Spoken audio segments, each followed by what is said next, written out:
to watching Network Africa on Channels Television. Now, just before we look at the revival of grazing reserves in the country, let's take a look at how Nigeria's economy is doing at the moment.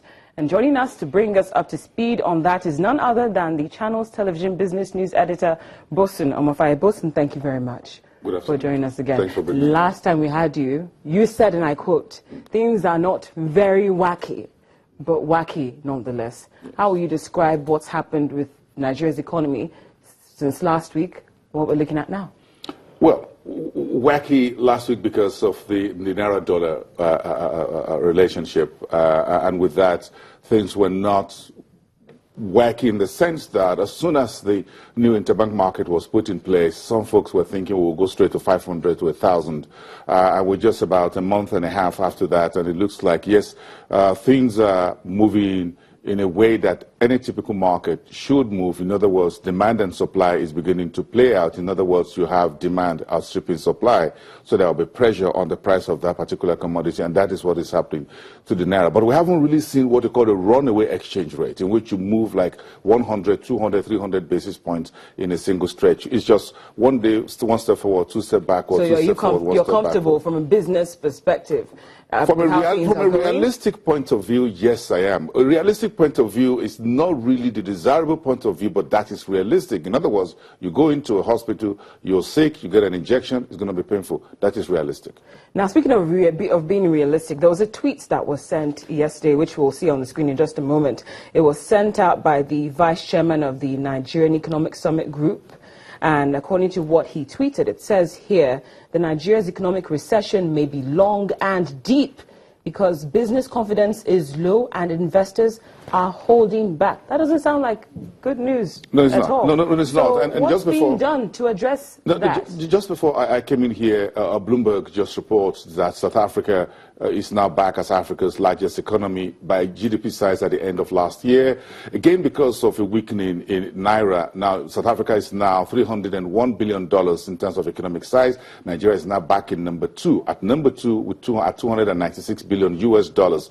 You find almost 45% decline in our Naira-dollar relationship affecting our GDP. You find the South African rand making a bit of a gentle comeback. Again, a number of things are working for them. Rand is a little more comfortable. But what's being done to actually boost in investor confidence, since it's relatively low at the moment? If you look at what Atedo Peter said, we do have an economy that is not competitive, and investors, you want to be an attractive destination, you need to spend massively. We spent less than $400 billion in terms of capital projects in 2016. At the federal level, that is a drop in the ocean, and we need to move more. And there's a new report out today, Time Economics research folks say, look, we need more fiscal policy tools in the second half to try not to go below 1.8% in the second half of 2016. This is the 8th month. Yes, but of course the second half starts from June anyway, so we still have about 4 months or thereabouts. It's never too late to never say never. So maybe if we begin to spend more rapidly, we spend about 2 trillion paying salaries and wages, and we spend less than 400 billion in capital projects. That is not a way to grow out of recession. We need to spend more money. The speed and the size of how the NESG chairman puts it, Bukar Kyari, on channels a few days ago, we just have to spend bigger and faster. We need to spend money. Faster is the really that's the most active word in what you just like to be an Olympic athlete. You want to win gold, you just have to move faster. But Bosun, I need you to clarify this. When we see official rates from the CBN and also interbank market rates, for instance, before we came on, I saw that CBN has put the official rate Naira to the dollar at 310, but the interbank market rate is about 321. Why? What use is the CBN official rate to maybe someone like me, as opposed to when I'm trying to buy forex? Well, there's no official rate anymore. I know, but then what's the point of having that? The interbank is what we now refer to as official rate. The interbank is the official rate to the extent that that is the interbank market that the Nigerian government and the authorities have set for banks to trade in foreign currency. So you call that the interbank rate, just like you have the Naira interbank offer market as well. So do we need to be bothered about what we see when, as regards the rates that CBN publishes? Everything should bother us. And everything should bother everyone, every Nigerian on the street, and it bothers everyone who is outside here who's looking at the potential that Nigeria has. We have a big problem on the fiscal side. The monetary side, which is the FX central bank, is just a reflection of the bigger problem we have at the fiscal side. Central bank is not the one that's going to help you spend money to build infrastructures, roads, schools, bridges, airports, and every other critical thing you need to move on and generate business. Government is the one that will have to pump money and make the business environment more competitive. Once all those things begin to take place, the central bank or the Naira will begin to appreciate on itself whether the central bank likes it or not. But we have a window. Look at what the NEPC says yesterday, the Export Promotion Council. They're looking at the Nigeria's FX reserves in excess of $100 billion over a 10-year period. That is if we are consistent in making sure we become export-driven outside oil and gas. So when do we expect to see some improvement, no matter how little? There needs to be a light at the end of the tunnel. The IMF says we will have a 1.1% GDP growth next year. That's not enough. How do you want 160 billion people to share 1.1%? And what comes to me? That's almost zero. So 1.1% is not enough GDP growth for 160 million people. For the size of the economy, that is a drop in the ocean. So even 1.1% forecast GDP growth for 2017, we need to have a lot of sleepless nights to be able to cross the 1.1 threshold. Look at where we're coming from in the last few years. We're doing almost 7% GDP growth. Now we're down to minus. And we're looking at 2017, 1.1%. So we've come from that height of 6, 7, 8% GDP, and we're doing 1.8% negative. That is a serious regression. We're going to reach out to you again next week. Hopefully you will oblige us, and I hope you have better news then. No, that is nothing wacky. Thank you.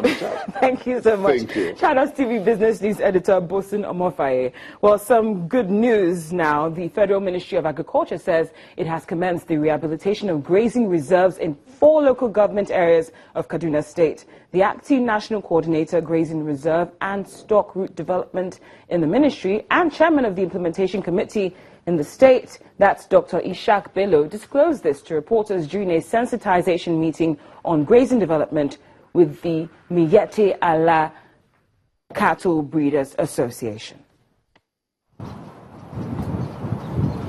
The Kaduna State government has several grazing reserves, some of which were established over 70 years ago. Over time, host communities of the reserves have come under deadly attacks due to frequent clashes between farmers and herdsmen. This meeting is therefore aimed at finding a solution to these problems. After this sensitization process, we will submit a report to the President of the Federal Republic of Nigeria with our recommendations, so that government can back it up with policies and funds. As part of efforts to revive the grazing routes, the State Implementation Committee on Grazing Development has dedicated land for the purpose. Kaduna State has prepared a roadmap on its own on grazing reserves development, whereby the objective is to solve 4 principal issues. 1, to improve the productivity of the cattle, to reduce conflict, to empower the youth, and also to give them skills in business and entrepreneurship. The committee, in conjunction with the Ministry of Agri, is planting 130 hectares of pasture, community pasture development in these 4 reserves, and also give 90 persons, individuals, to develop homestead pasture within the allocations. Other stakeholders say apart from addressing the frequent clashes between herdsmen and farmers, the reserve will lessen the problem of cattle rustling and armed banditry. With this Joint Action Committee that has been formed, a way bill that is approved by the federal government and being endorsed by the Nigerian security agencies will be introduced, whereby in every cattle market, any trader in livestock will be issued a way bill, and security agencies will intercept any vehicle transporting live animals and request for that way bill. Still to come on Network Africa, Egyptian authorities bar police from talking to the press.